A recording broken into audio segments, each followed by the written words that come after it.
Mantenha-se olhando para cima. Esse é um vídeo do Professor Aquino. Inscreva-se no canal. Olá, sejam bem-vindos ou bem-vindas ao Bola de Ideias. Eu sou o Professor Aquino e nesse episódio eu estou recebendo aqui o Felipe Raime, do canal Café e Ciência, para a gente bater um papinho aqui sobre divulgação científica aqui no YouTube. Raime, é um prazer receber você aqui. Eu que digo, um prazer inenarrável estar aí junto com os colegas da matemática, o pessoal aí que gosta de pensar mais abstrato do que a gente aqui na astronomia. Se bem que vocês também têm uma parte teórica pesada também, né? Porque tem coisas que vocês não conseguem fazer Bastante. diretamente, né? Como é que você vai observar um buraco negro de muito perto? Não dá, né? Então, você fica na parte matemática que pode auxiliar, né? Exato. Na verdade, tem bastante coisa que as pessoas trabalham nas teorias astrofísicas com todo o rigor matemático e físico, né? Uhum. Mas vamos dizer assim, o teste dessas teorias acabam sendo computacionais, né? Numéricas, porque não dá para fazer na observação. É. Então tem algumas coisas que tem essas limitações. Muitas das coisas na astrofísica tem essa limitação. Pois é, isso é uma coisa curiosa, na verdade, na sua área, no seu campo aí, que é justamente o seguinte, tem muita coisa, dada a vastidão do universo, que tem que ser feita de maneira indireta. Não dá pra você fazer certas coletas diretas, né? E daí fazer observações, fazer experimentos em cima dessas coletas diretas. Então é tudo de maneira indireta, porque a distância é um impedimento, né? E aí vai estar justamente os métodos matemáticos, físicos, para poder corroborar aquilo que você está fazendo de maneira indireta, né? Não é só a distância, eu posso dar um exemplo. Existe uma coisa dentro de uma área que é sistemas planetários, por exemplo. Tá? Pessoal que gosta de trabalhar com exoplanetas, estrelas, sistemas planetários, essas coisas. A dinâmica de um sistema planetário igual ao nosso sistema solar e tal. Existe uma coisa chamada disco protoplanetário, que seria o disco em volta de uma estrela, que ele tem gás e poeira, e é ali onde surgem os planetas e tal. Tudo isso você lê num livro de astrofísica, um livro de introdução, até mesmo um livro um pouco mais aprofundado, você começa lendo essas coisas. Beleza. Aí você olha na internet, nos canais no YouTube, nos vídeos, né, nos jornais e tal, uma pessoa, uma notícia dizendo, olha, encontramos aqui, os astrônomos encontraram um planeta descoberto no sistema X. Certo. E aí você olha a imagem, você tem o disco protoplanetário visto de perfil, por exemplo, dando um exemplo aqui, tá? Visto de perfil, e aí você tem um espaço vazio nesse disco de perfil, e dentro desse espaço vazio, ele é onde está o planeta que a gente encontrou. Mas aí a pergunta que surge por trás ali no processo de desenvolvimento disso é o seguinte, como é que acontece a evolução dinâmica desse sistema, né? Porque os planetas a gente sabe que tem os rochosos mais para dentro, né, da órbita, quer dizer, as órbitas são mais internas, mais perto do Sol, e você tem os planetas gigantes, gasosos e gelados, né, Júpiter, Saturno, Urano e Netuno, mais para fora do Sistema Solar. Só que é um processo de milhões de anos que faz com que, qual era o tamanho da órbita, o período, o tempo que leva para completar um planeta, uma volta em torno da estrela, sei lá, de Júpiter. Certo. Será que esse período sempre foi o mesmo ao longo de milhões de anos? E aí a minha pergunta, quer dizer, o problema é o seguinte, como é que você testa isso? Não tem como você testar na prática, não tem como a gente observar hoje e observar daqui a milhões de anos e fazer uma comparação com teoria tipo, realmente o planeta migra, a órbita dele muda, decai, chega mais para perto da estrela, ou então foge, pula, é ejetado do sistema solar. Não tem como, só dá para fazer com simulação numérica. Então, voltando no início, muitas das coisas acabam sendo assim. Você tem todo o rigor matemático e físico para a construção de uma teoria ou melhoramento dela, né? Mas as provas corroborativas, né, da ideia acaba se encontrando numa simulação numérica, numa simulação computacional. Pois é, e aí tem muita gente que tem dificuldade com isso, principalmente as pessoas que são mais empíricas, no sentido de que é uma coisa concreta, palpável, né? E aí ela fica perdida com isso, né? Porque um exemplo mais recente lá, as ondas gravitacionais, né? Algo que tinha sido previsto do ponto de vista teórico, né? Então a parte matemática e física estava prevendo aquilo, só que ainda não tinha captado do ponto de vista prático, digamos assim. E aí você teve um intervalo de tempo gigantesco entre a previsão teórica e a captação prática daquilo ali. Então é um 100 exemplo, anos, né? 100 anos. Então você veja, entre a pessoa fazer a parte teórica e captar aquilo foram 100 anos, né? Então, como que você tem isso na ciência, né? Você faz uma previsão que é teórica e depois ela se comprova do ponto de vista prático. Claro, pode acontecer até de nunca vir a comprovar do ponto de vista prático, né? Foi 100 anos nesse caso, podia ser 1 milhão de anos, vai saber, né? Então essa dificuldade é grande na ciência, mas eu acho que é aí que é o barato, né? Eu acho que a matemática, o fantástico dela é isso, né? Ela conseguir fazer essas coisas e amarrar as teorias, né? Aí eu tô puxando pro meu lado, claro, né? O que eu acho interessante, o que eu acho interessante é que não é que isso seja ruim, ou que isso seja bom, ou que isso seja o mais confiável da nossa tentativa humana de explicar e entender a realidade. A questão é que esse é o máximo que a gente consegue fazer. Sim, sim. E com esse Entende? máximo a gente já faz coisa pra caramba, né?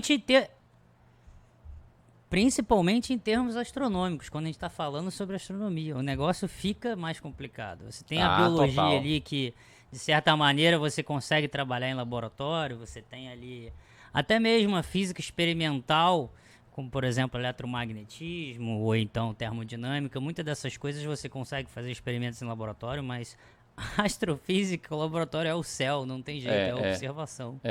Não, e isso é um caso curioso, que você falou do laboratório é o céu, né? Que o laboratório é o universo. Que eu me lembrei agora justamente daquele experimento do Einstein que foi feito em Sobral e uma outra cidade que eu não lembro agora se foi na África ou se foi na França, não lembro agora, para a questão dos eclipses, que era justamente para testar aquela ideia de que a luz era desviada, né, pelo Sol faz uma massa muito grande, aí cria distorções no campo gravitacional.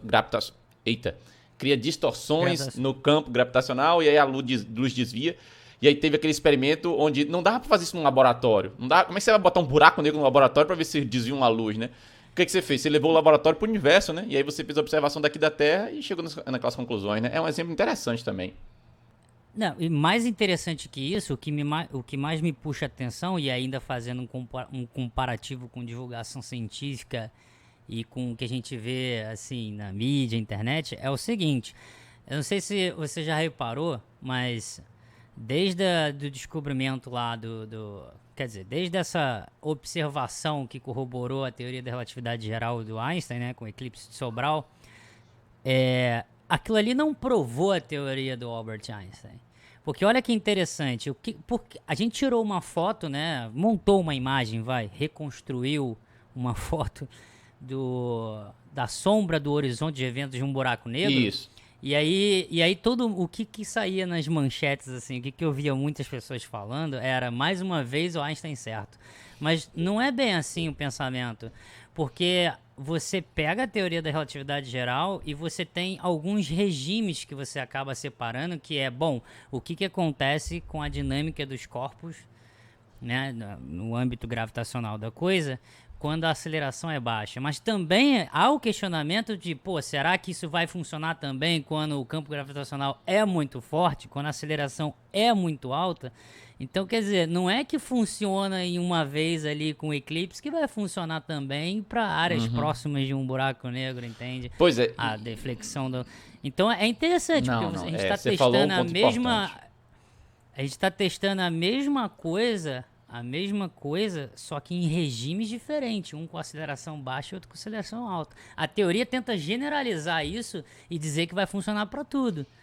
Entende? Isso também. Agora, isso que você está falando é uma outra dificuldade que algumas pessoas têm, que é o seguinte: digamos que para uma escala lá maior ainda, alguma parte da teoria de Einstein não se adequa àquilo. Aí vão dizer, foi refutado Einstein. Não. Quer dizer que para aquela nova situação, aquele arcabouço teórico não funciona. Mas, dadas as limitações outras, né? Ou seja, se você delimitar o seu universo de trabalho, continua valendo aquela teoria dele. E tem gente que acha que é assim. Não, o Einstein derrubou totalmente o Newton. Então, a gravidade que o Newton fez utilizando lá a teoria da gravitação universal, aquela coisa toda, tá tudo errado porque o Einstein fez outra coisa. Não, não é isso. Você tem que delimitar as suas caixinhas, né? Então, naquela caixinha ali, então, por exemplo, tô aqui na Terra, estamos aqui nós dois conversando, eu pego um objeto e jogo aqui. A gravidade vai funcionar belezinha, as equações vão ser descritas bonitinhas, usando toda a física newtoniana, tranquilinho, e vai funcionar perfeitamente. Agora, você vai para um buraco, como você falou, você está indo num buraco negro, você está pesquisando na proximidade dele. Aí é outra conversa, então já é outra situação. Só que as pessoas têm essa confusão, entendeu? Acha que uma coisa invalida a outra, e não é. Eu sempre acho que essa confusão ela surge, e eu juro pra vocês que não é nenhum puxa-saquismo, mas eu sempre acho que essa confusão acontece pela falta do entendimento pleno da matemática. Juro pra você.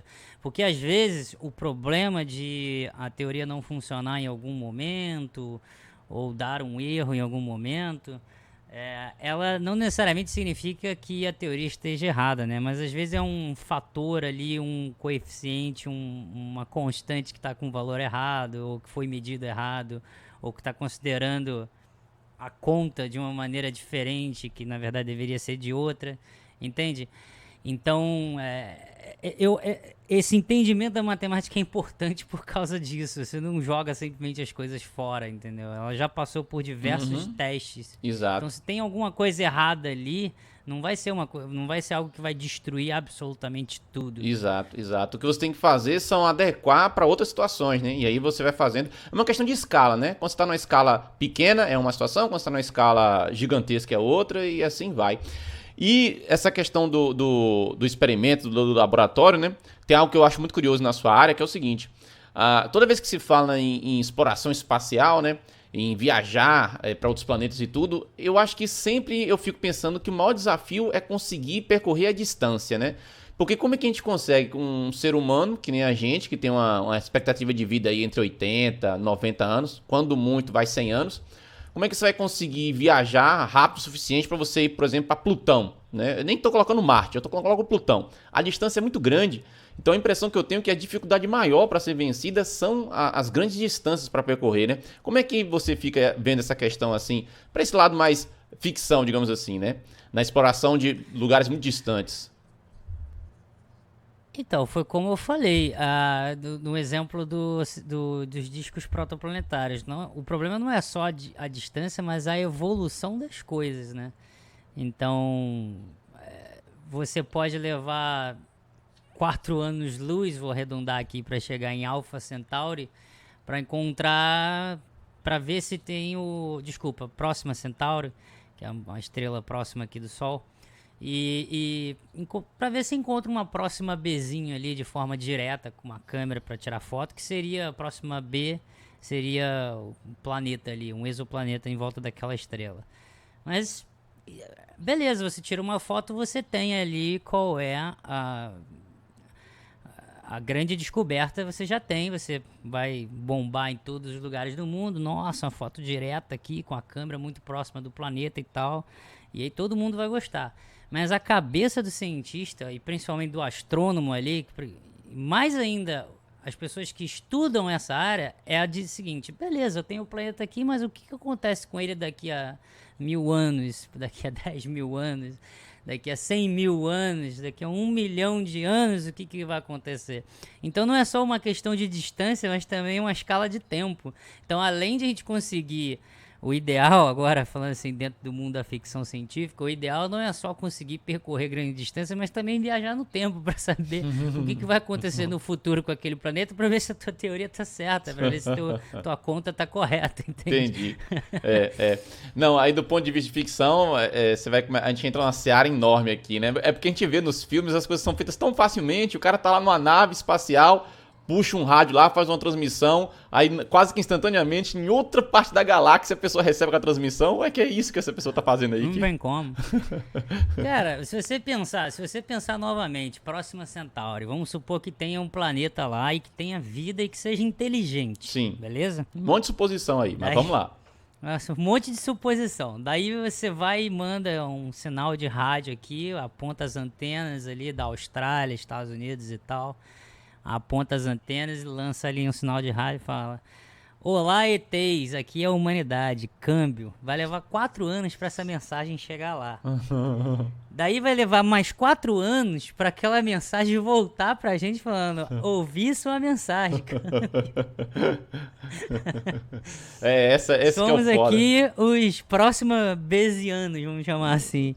Daí você vai ter que enviar mais uma mensagem, são mais 4 anos. O louco nisso daí que você tá falando é que assim, a gente emite. Pode ser que quando volte a resposta já não exista a humanidade. Ou então pode ser que a gente emita agora, existe outro ser em outro Dependendo das lugar. distâncias, né? Pois é, aí pode ser que a gente imita agora, existe um outro ser em outro lugar, só que daqui que chegue a mensagem naquele ponto do espaço, né, onde está aquele ser, esse outro ser alienígena, ele já acabou aquela espécie, né? Aí o sinal passa e não tem ninguém pra receber. É uma coisa que realmente é foda, né? E você estava falando anteriormente sobre a questão de vai lá e tira uma foto, né? É outra confusão grande das pessoas. As pessoas acham que tirar uma foto assim com um telescópio desse do Hubble e tal é como pegar uma câmera dessa de celular e tirar um selfie, tirar um negócio assim. Não é, gente. A câmera, ela é específica para aquela situação, não é exatamente uma foto como a gente vê aqui, né? Não é o mesmo mecanismo eletrônico, entendeu?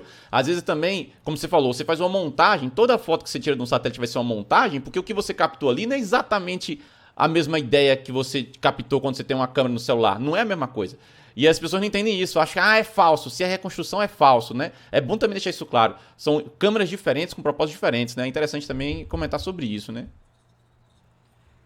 Você tem um intervalo de comprimento de onda que o CCD da câmera do celular vai detectar.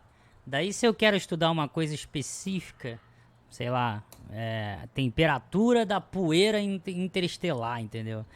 Você tem uma ideia teórica já, entendendo que você vai ter um pico no infravermelho e tudo mais, que é o ultravioleta da estrela absorvido pela poeira, que é reemitido como infravermelho. Daí você não quer saber de luz visível, você não quer saber de raio-x, às vezes não quer saber nada disso, você só quer saber do infravermelho. Então você vai montar uma câmera que, de modo que o teu CCD, o teu chip ali, né, só detecte fótons infravermelhos. Então tu não tá nem aí pro visível, nesse caso específico, para esse tipo de coisa, entendeu? Até porque seria ruído, você teria que depois eliminar, se não fosse possível separar. A próprio caso que você citou da foto, né, entre aspas, lá do buraco negro, não é que era uma foto, até porque não teria nem como, porque uma foto, do ponto de vista de uma câmera de celular, a luz tem que chegar naquela câmera. E enquanto você tá no buraco negro, a luz não escapa de lá. A luz chegou e não escapa mais. Então o que captou ali foi outro tipo de coisa, outro método, né? Indireto. E aí depois fez uma reconstrução. Só que a gente usa imagem. Não foi a luz, não foi luz de dentro do buraco negro que saiu. Exato, né? exato. Era o que estava em volta, né? Na verdade, Então, é a sombra do que estava em volta. Pois é, então, e as pessoas confundem bastante isso, até porque para simplificar, a gente divulga assim, a mídia vai divulgar também, uma foto do buraco negro, uma imagem do buraco negro. Não, pera lá. Tem todo mundo de ressalva aí pra essa foto, né? Temos que ter todo um conhecimento. Mas o problema é isso, a gente que tem a noção da coisa, a gente entende o que tá querendo dizer, né? Agora, quando a pessoa não tem, aí começam as conspirações, né? Não é verdadeiro, porque aquilo ali não foi uma foto. Pega aí a câmera aí, bota na nave. É de lascar. Mas essas coisas, elas acabam surgindo por diversos motivos, assim, que é meio difícil de tentar rastrear e consertar. Primeiro que a divulgação científica, ela sempre tenta, na maioria das vezes, simplificar as coisas. Eu acho isso uma ideia errada. Não tô culpando quem faz, tá? Eu tô falando que na minha opinião, eu acho errado simplificar as coisas. Eu acho que você tem que sempre explicar caso você fale uma coisa que seja mais difícil e que tenha um significado, né? Então a obrigação é você explicar os termos mais complicados e não simplificar removendo os termos mais complicados, entende? E aí acaba surgindo... Mas também tem um outro problema que aí contribui também, que é o tradicionalismo que existe de manter as coisas que foram descobertas ao longo do tempo com nomes que confundem todo mundo, inclusive quem estuda. Por exemplo, buraco negro. O buraco negro é a coisa mais absurda que tem, assim, em termos de nome, porque um buraco negro não é nem buraco e nem negro. Exato. Aí a pessoa fica, como assim? A pessoa fala velho? buraco... Tipo, uma nebulosa planetária não tem nada a ver com o planeta, mas tá escrito nebulosa planetária. Aí por que é nebulosa planetária? Porque na época que as pessoas começaram a catalogar esses objetos no céu, eles achavam que tinha a ver com o planeta, mas não tem. Aí, para manter a tradição da astronomia, nesse caso, ficou mantido esse nome, nebulosa planetária. Buraco negro é uma coisa legal mesmo, porque quando você fala assim pra uma pessoa, no senso comum, te fala, um buraco. Ela vai imaginar, por exemplo, uma pista, aí tem lá um buraco naquela pista, o carro passa e o pneu bate naquele buraco, né? Só que um buraco negro, né, buraco aqui, é um objeto tridimensional, é como se você pudesse cair pra qualquer direção que você passa, você cai, né? Um buraco não, um buraco tem uma direção específica, você passa por cima dele e você cai. Mas buraco não, buraco negro não, aí, é uma coisa tridimensional. E aí, não, mas aí, novamente, eu volto, sem puxar saquismo, mas novamente eu volto na matemática. É a falta de entendimento matemático, porque se eu mudar a pergunta e escolher questionar o seguinte, mandar o seguinte para vocês, o que é um buraco na matemática? Fala aí. Aquino, o que é um buraco na matemática? Você concorda comigo que a singularidade, o buraco na matemática, inclusive tem isso em cálculo 3, né? Que você quer fazer a integral achando uma integral de caminho. Acho que, se eu não me engano, é em teorema de Stokes. Não, Green-Gauss-Stokes que tem. É que você tem ali um buraco, né, no campo vetorial, aí você tem que circularizar colocar uma circunferência em volta em 2D, né, ou então uma esfera em 3D, para remover aquele buraco, para poder fazer a integração, para não dar erro. Você tá tirando as descontinuidades, né, que você precisa, né? Mas veja, aí a gente já puxa para um negócio que realmente, pra você começar a explicar, aí a pessoa fala, mas pera lá, o que é descontinuidade? Mas pera lá, o que é Green-Gauss-Stokes? Aí começa a complicar mais. Por isso, como você falou, né, tem esse trabalho, às vezes, de tentar simplificar. Mas enfim, não tem jeito. Quando você simplifica demais, você sempre perde alguma coisa, né? Não dá pra poder evitar isso. Agora, cara, uma coisa, você tá falando aí disso, né? E eu lembrando aqui, né? Você, um estudante de astronomia, né? Tá atualmente na graduação, faz divulgação científica aqui no YouTube, né? No Café com Ciência. Ainda tem agora um podcast que você começou, que tem um nome muito peculiar, né? Fala aí o nome aí, ó. É bem interessante o nome. É braquistócrona. Que é uma curva interessantíssima, né? Quem não conhece essa curva, ela tem umas propriedades interessantes. E eu fico pensando, cara, você vive numa época onde existem pessoas negando o formato da Terra.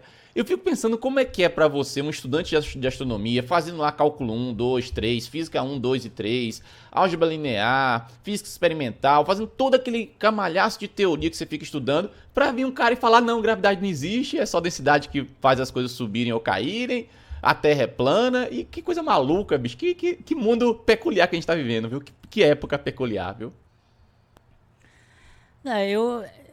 Eu já dei essa opinião 1 milhão de vezes, né? Mas eu acho o seguinte, falha completa e total da educação como um todo, e não só no Brasil, mas no mundo todo. E só tem uma coisa que eu realmente concordo com os terraplanistas, e essa é a que mais dói no coração, isso é realmente verdade o que eles falam, é que, de fato, as pessoas leem os livros, aceitam as coisas e quase não tem experimentação. Isso é verdade. Qualquer faculdade, universidade que tu vai, ó, eu estudo na UFRJ, uma das melhores do país. Sim, das mais antigas e mais melhores. Isso, né? Beleza, mas vai lá fazer física experimental 1, 2 e 3. É uma vergonha, entendeu? Assim, os aparelhos e tal, a simplicidade com que as coisas acontecem num laboratório de física ali. Toda a parte prática experimental, ela só ocorre com o rigor necessário, ela só ocorre quando é voltado para pesquisa. Quando o negócio é voltado para a pedagogia do ensino, quando é voltado para a forma didática da coisa, é uma porcaria. É uma porcaria. Você não aprende de fato a fazer experimentos. Você tem que correr muito atrás das coisas para poder você conseguir pelo menos entender. Tem um monte de gente que faz física 1, 2, 3, física experimental 1, 2, 3, cálculo 1, 2 e 3, mas se você chega para ela e pergunta sobre balança de torção e para que serve isso, para poder provar alguma coisa, alguma experimentação, a pessoa já dá uma bugada, entendeu? Isso é uma coisa que os terraplanistas têm razão. As pessoas leem os livros, às vezes aprendem diversas teoremas matemáticos e equações da física e sai usando e nunca questionou sobre isso. Inclusive, quem fala muito sobre isso, foi o Richard Feynman. Não sei se vocês conhecem o Richard Feynman, que ele já físico, esteve né? aqui no Brasil. Sim. Ele ganhou o prêmio Nobel em eletrodinâmica quântica. Ele já esteve aqui no Brasil, foi no CBPF, né, Centro Brasileiro de Pesquisas Físicas, já esteve, se eu não me engano, deu uma aula lá na UFRJ uma vez. E uma das coisas que ele falou, e inclusive está no livro dele, que é O Senhor Só Pode Estar de Brincadeira, Sr. Feynman, está no livro dele, a passagem dele pelo Brasil, é de que os alunos aprendem várias equações, entendem várias coisas da física, mas na hora de aplicar e questionar a realidade usando tudo que aprendeu, ninguém sabe direito. Entendi. Então, quer dizer, isso é uma eu dificuldade. te dou um problema. Então, assim, eu te dou um problema de termodinâmica e você está acostumado a resolver questões de termodinâmica para passar em prova. Mas se eu te dou um problema real de termodinâmica, você já não sabe nem por onde começar, entendeu? Agora, eu entendo o seu questionamento, mas eu fico pensando assim, até que ponto o que aconteceu foi a quantidade de conteúdo, né, a parte teórica evoluiu tanto, cresceu tanto, que se você for querer parar para replicar todos os experimentos, cada um de todos os experimentos que já foram feitos até agora, você nem vai ter tempo na sua vida hábil para isso. E o caso por exemplo, do terraplanista... Mas são coisas diferentes. Uma coisa é ter que refazer tudo para avançar ciência. Outra coisa é refazer tudo como um modelo de pedagogia de ensino. Ah, entendi. Você Com fala do ponto de vista... metodologia de Entendi. ensino. Você fala do ponto de vista quando você tá na universidade, na aprendizado. escola. Tô aprendendo um conceito de física. Exato. Aí você faz um experimento para poder aprender aquele conceito. Exato. Ah, entendi a sua ideia. Não tô falando pra ciência. Pra ciência isso não importa, entendeu? A ciência vai avançar independente do que a gente fale aqui, independente do que os terraplanistas queiram dizer no YouTube ou na internet. Não importa, a ciência vai avançar de qualquer jeito, entendeu? Não, mas o que eu acho interessante, curioso no caso específico do terraplanista, é que ele só parece ser essa pessoa que gosta do experimento, que quer falar do experimento, só especificamente quanto ao formato da Terra. Mas todo o resto de coisas que ele usa no dia a dia dele, nenhuma dessas coisas para ele tem que ficar preocupado com o experimento. Então ele vai tomar, por exemplo, um antibiótico que o médico passou, sem precisar fazer todo o experimento clínico em cima daquilo para saber se aquilo ali funciona. Ele vai, por exemplo, usar uma máquina de tomografia computadorizada se ele precisar, mesmo sem ter que fazer todo o experimento, toda a parte de radiologia, sem precisar fazer todos os cálculos. Nada disso ele questiona, ele usa confiando que aquelas pessoas que fabricaram aquilo, né? Elas fabricaram de maneira a usar isso tudo. Então você meio que já confia no que outra pessoa já fez, né? E a partir daí você cresce para outra coisa. Mas parece que a birra deles é com o formato da Terra. Então é como se fosse assim, a ciência serve para explicar tudo, menos o formato da Terra. E é uma coisa esquisita pra caramba, né? Sabe o que eu acho mais esquisito do que isso? E porque aí você toca numa das maiores complexidades humanas, assim. Uma das coisas mais complexas que existem no ser humano, que é exatamente o viés da crença sobre as coisas, né? Porque uma coisa que eu achei muito interessante de reflexão, aquele vídeo que eu fiz do reacting lá dos terraplanistas lá no GNT. Eu vi. Gostei mais do seu vídeo do que o vídeo original. Eu não sei se o pessoal aí assistir e tal, você já assistiu.